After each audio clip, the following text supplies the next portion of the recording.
কাফির বনি গেছো আর শাদি শুদ্ধ হয়ে যাওতে তোমার বিয়া নাই, তুমি দ্বিতীয়বার কলিমা ফড়িয়া বাদে বিয়া পড়া নিল দুই সাক্ষীর সামনে। আর হুজুর, প্রশ্ন আছে, শবে বরাতের রাতে মাজারে গিয়ে উরুস করে আবার মুর্দার কাছে চাওয়া কি জায়েজ হবে? অনেক আল্লাহ মানুষ মাফ করুক। আল্লাহ কোরআনে করিম সূরা ফাতিহা দিছেন, প্রত্যেক নামাজও আমরা পড়ি, ইয়াকা না'বুদু ওয়া ইয়াকা নাস্তাঈন, হে আল্লাহ তোমারই ইবাদত করিয়া তোমা থেকে সহায় চাইয়া। আর হাদিস শরীফে গেছে ইজাস্তা আনতা ফাস্তাইন বিল্লাহ, যে সময় কোনো মদত চাইতে আল্লাহর কাছে চাইতে। এখন আফসোস লাগে আমরা মুসলমান হল শবে বরাত কবরের মধ্যে যাই জিয়ারত হচ্ছে যাকুয়া জিয়ারত হন গিয়া জিয়ারত গিয়া উরুস হরইন, ও উরুস খান খে হইল খান থেকে ফেইলায় নিজের মন মানি তো শয়তান রে কুষার রাজি হড্ডায়।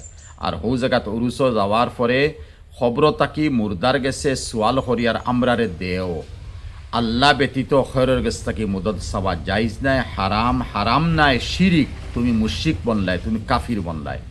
যদি তুমি কাফির বনি গেছো আর শাদি শুদ্ধ হয়ে যাওতে তোমার বিয়া নাই, তুমি দ্বিতীয়বার কলিমা ফড়িয়া বাদে বিয়া পড়া নিল দুই সাক্ষীর সামনে। আর এই মতো শিরকি আমলের কারণে আইজ আল্লাহ আমরা মাথার উপরে জালিমরে মুসল্লত করিয়া দিছেন। আফসোস লাগে আমার ও বাইনটোর উপরে যারা এখন পর্যন্ত বুঝেন না যে আল্লাহ ব্যতীত নবীজি সাল্লাল্লাহু আলাইহি সাল্লামের কাছ থেকে সহায় চাওয়া জায়েজ নাই। বলে ইয়া রাসূলুল্লাহ আমারে সহায় করুকা, মদত করুকা, ওখানেও জায়েজ নাই। উলামা লেখতারা হালাকে নবী তো নবী, আর এই নবী কোন নবী? সেরা নবী।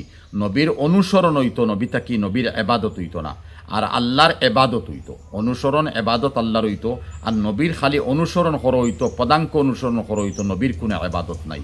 নবীর যে সময় এবাদত নাইতে সাধারণ নবীর পেশাব পায়খানার বরাবর যে আমরা নাই, উম্মত হল নাই বা অলিও হল নাই, এরার কাছ থেকে আমরা সহায় চাইলেই হে অলি আমারে সহায় করো, আমারে মুদত করো, তাইন কিতা সহায় করবা? তাই মুর্দা খবর শেষ, তান জিসি মুনাই কিমান ফসিয়া গলিয়া শেষ, তাই মাটির তলে থেকে আমরা কিতা সহায় করবা?